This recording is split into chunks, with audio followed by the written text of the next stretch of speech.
नमस्कार, मैं अनामिका। अंतर्राष्ट्रीय योग दिवस की आप सभी को हार्दिक शुभकामनाएं। हर वर्ष 21 जून को अंतर्राष्ट्रीय योग दिवस मनाया जाता है। पहली बार यह दिवस 21 जून 2015 को मनाया गया, जिसमें 35,985 लोगों और 84 देशों के लोगों ने दिल्ली के राजपथ में 21 आसन किए, जिसकी पहल प्रधानमंत्री मोदी द्वारा की गई। उन्होंने 27 सितंबर 2014 को महासभा के भाषण में इसके संदर्भ में कहा कि योग भारत की प्राचीन परंपरा का एक अमूल्य उपहार है। यह दिमाग और शरीर की एकता का प्रतीक है, मनुष्य और प्रकृति के बीच सामंजस्य है, विचार, संयम और पूर्ति प्रदान करने वाला है तथा स्वास्थ्य और भलाई के लिए एक समग्र दृष्टिकोण को भी प्रदान करने वाला है। यह व्यायाम के बारे में नहीं है, लेकिन अपने भीतर एकता की भावना, दुनिया और प्रकृति की खोज के विषय में है।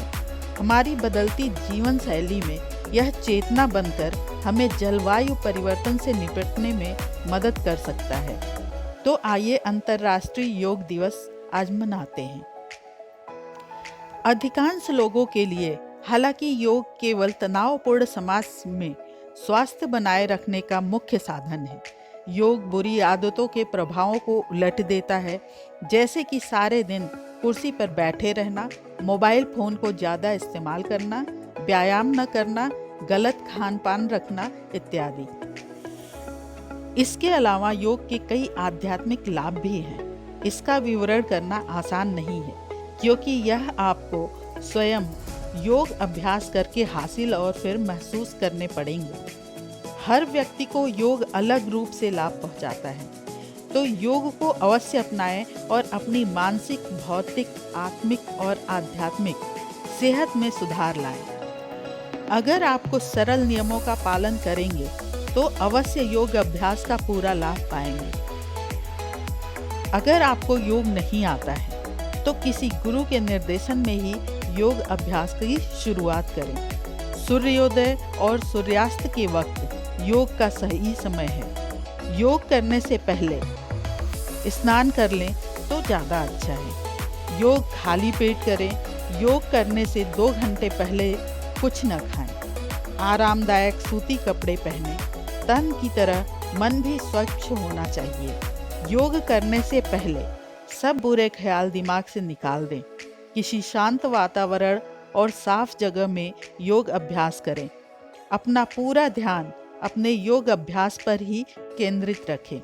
योग अभ्यास धैर्य और दृढ़ता से करें। अपने शरीर के साथ जबरदस्ती बिल्कुल न करें। धीरज रखें। योग के लाभ महसूस होने में वक्त लगता है। निरंतर योग अभ्यास जारी रखें। योग करने के 30 मिनट बाद तक कुछ न खाएं। 1 घंटे तक न नहाएं। प्राणायाम हमेशा आसन अभ्यास करने के बाद करें। अगर कोई मेडिकल तकलीफ हो तो अपने डॉक्टर से ज़रूर सलाह लें। अगर तकलीफ बढ़ने लगे या कोई नई तकलीफ हो जाए तो तुरंत योग अभ्यास रोक दें। योग अभ्यास के अंत में हमेशा शवासन करें। ये तो हुए योग के नियम। अब जानते हैं योग कितने प्रकार के होते हैं। तो योग के 4 प्रकार होते हैं। पहला आता है राजयोग।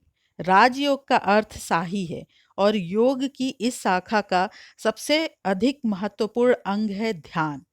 इस योग के 8 अंग हैं, जिस कारण से पतंजलि ने इसका नाम रखा था अष्टांग योग। इसे योग सूत्र में पतंजलि उल्लिखित किया है।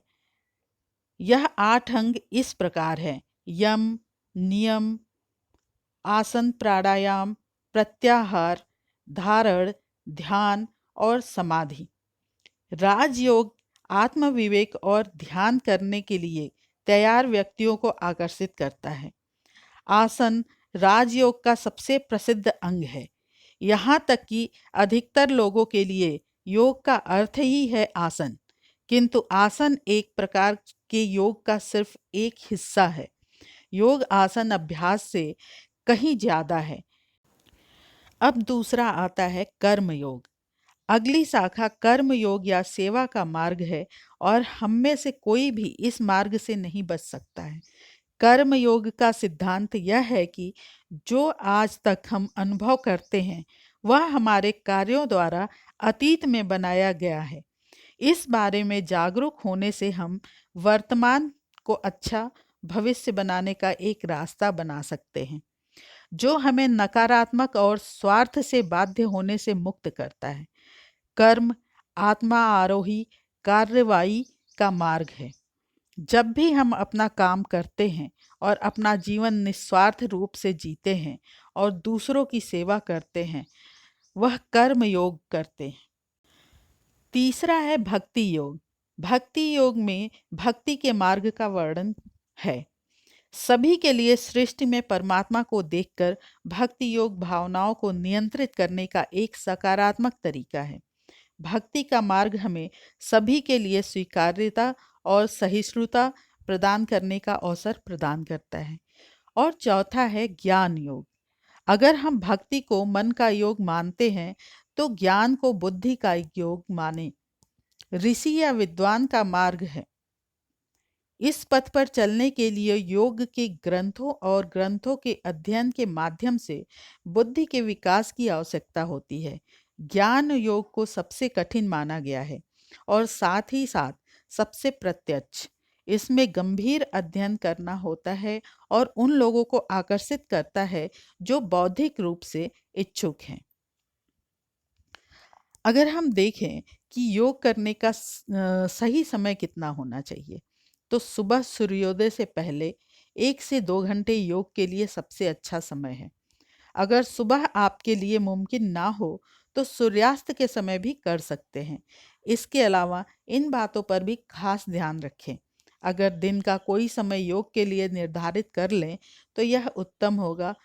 सब आसन योगा मैट या दरी बिछाकर ही करें। अगर आप योग किसी खुली जगह जैसे पार्क में कर सकते हैं या घर पर भी, बस इतना ध्यान रखें कि जगह ऐसी हो जहां आप खुलकर सांस ले सकें। इस प्रकार हमने देखा कि योग बहुत ही विस्तृत है। सिर्फ आसन का नाम योग नहीं है, योग में बहुत गहराई है। इसी के साथ मैं अपनी वाणी को विराम देती हूँ। जय सनातन, जय भारत, धर्मो रक्षति रक्षिता।